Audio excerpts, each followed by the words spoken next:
it's kind of playing on this whole Tucker idea because it's a lot of the camps. If we do get Tucker, many people don't think we're going to get Tucker. So look at the other obstacle. If we don't get Tucker, if that 3 year 30 thing doesn't happen, if we don't enable Tucker, the other reporters of the Sixers are not going to dump players. So the whole to create cap space. So that's not going to happen for the full non-taxpayer mid-level exception.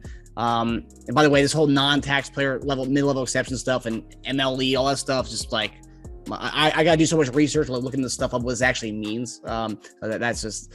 I think that's just the whole MLE and TMLE stuff. But some of the targets that were mentioned as guys we're going to look at as far as we couldn't get a Tucker type. And these are the kind of the 2s and 3s. I kind of mixed up with the 2s and 3s and then the bigs that we look at for the NTL, MLE and the MLE stuff.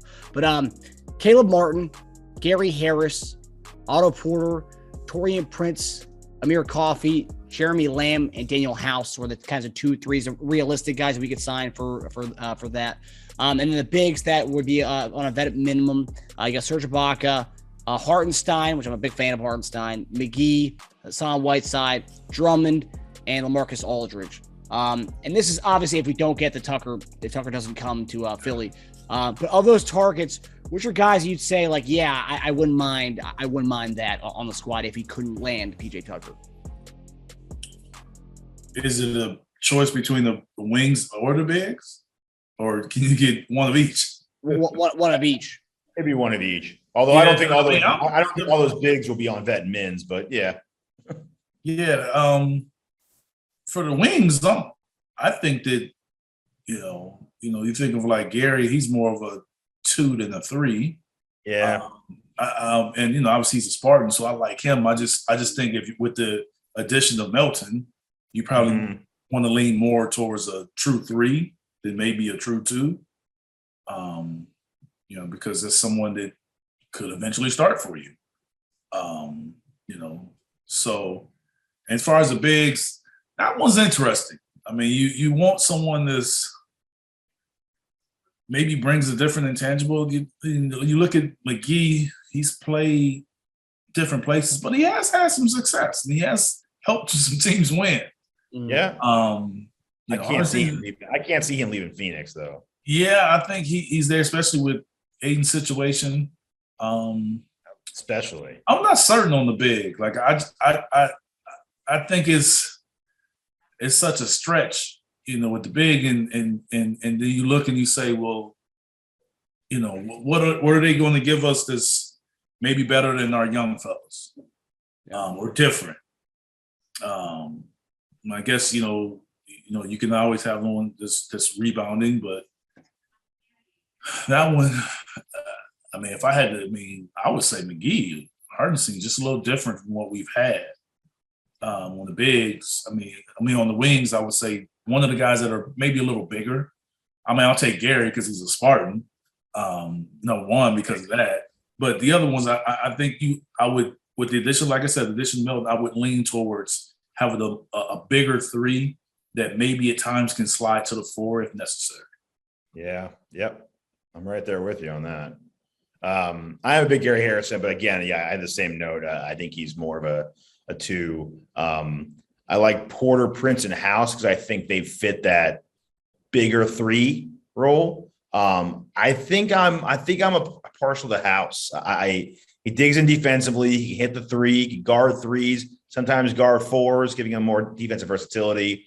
So they really don't think we rock his Northeast with the addition of House and Tucker. Yeah, I know. Yeah. Talk about House and Tucker. That's another thing too. He had his best years with Houston and Harden. He went from 18 to 20, from 2018 to 2020. He averaged 10 and 4 off 37% from 3. And he started 88 at 138 games, and he played 28 minutes a game. So he came out of nowhere and just took that role. So I think he'd come right in and contribute. I wouldn't mind a few of those guys we listed, but I think I'm a big House fan. As far as bigs go, Aldridge is a very popular choice on Twitter. People love to get that offensive big off the bench. And I see why. He can score the ball. I'm just not. I don't know as far as health wise, like how healthy Yeah. Right now. Like, that would probably be my only concern. Like, I just don't know. I know he was out and he came back. I thought he played well when he had some time with the Nets. But if we're just talking about from a skill and talent standpoint, that's a no-brainer. The guys aren't really that close to him from that standpoint. Yeah. So I'd say Whiteside gives. But I do not think that he can play with Joel. He can't play with Joel. But he can definitely play behind him, and you can give him the basketball. Yep. So, but that's if do we want to play like that? We don't know. Yeah.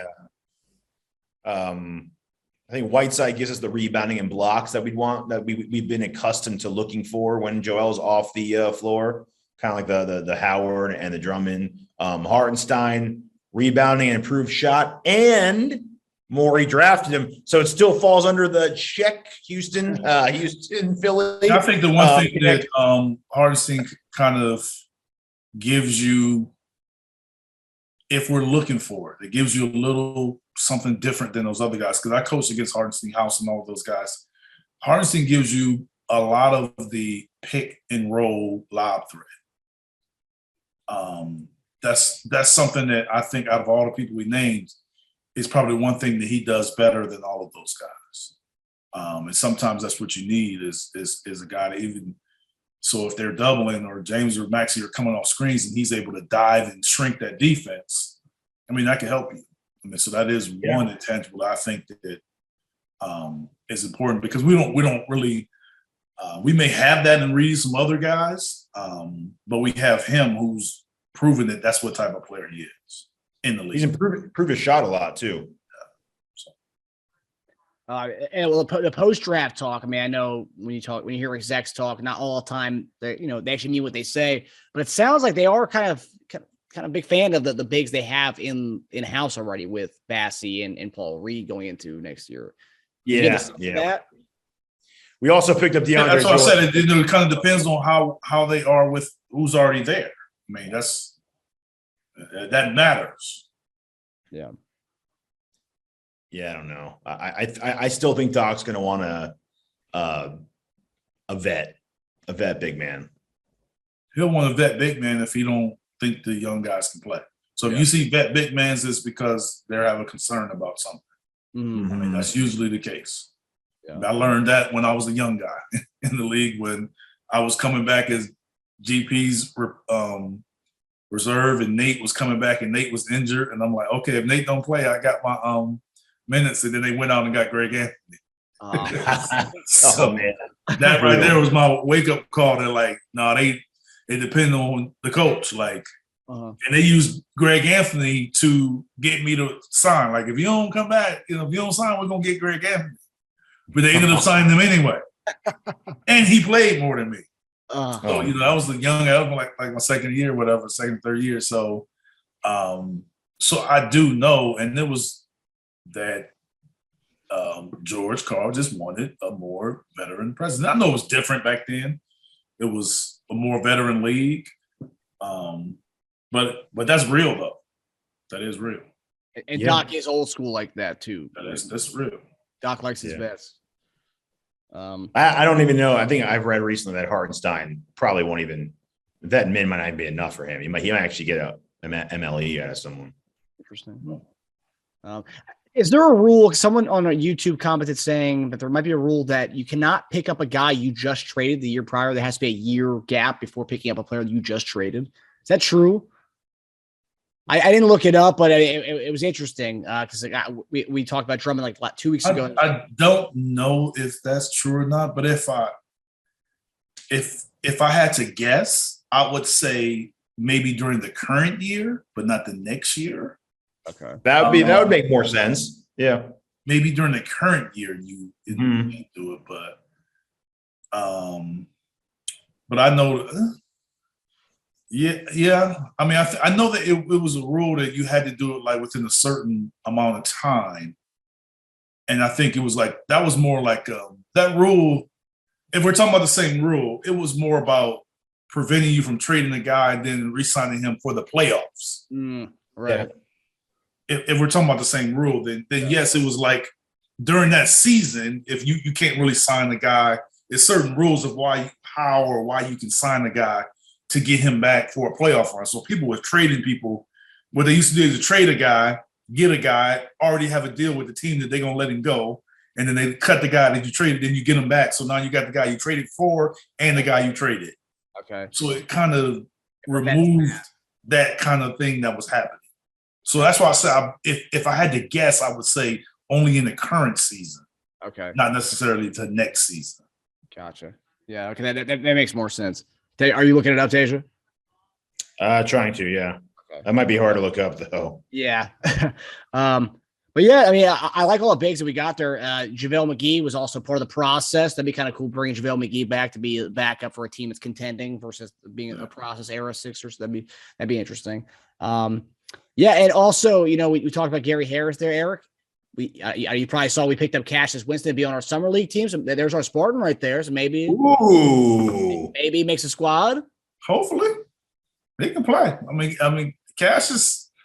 I mean, what he did at Michigan State, I'm surprised he hadn't had a true shot yet. So hopefully, maybe this is something he can do. I'm not sure that how possible that could be with we drafted a young guy last season at the same position, but maybe Doc's a guard, so maybe he likes to carry an extra guard. We're pretty packed. We're pretty packed at guard right now, for sure. Especially with James. Sometimes coaches like to especially when you have James who's older, you like to carry an extra guard just from the standpoint of practice and rotations. And so if you're pulling him back, you still have someone else to kind of step in, fill in there in that position. Yeah. Now I was surprised he really never got any playing time with the Wizards. They've been kind of, mediocre last year. So I thought they're going to give him a little. And I knew that they were high on him too. So, I mean, I don't know. I know there's been some changes over there, and you have Russ one year and different years, and from John to Russ to new coaches, and so you just never know. Well, it gives you more of a reason to watch if he makes our team and maybe goes to our Blue Coats, more reason to watch the Blue Coats, Aaron Henry and Cassius potentially. Follow my Spartans all the time. The MSU East. Okay.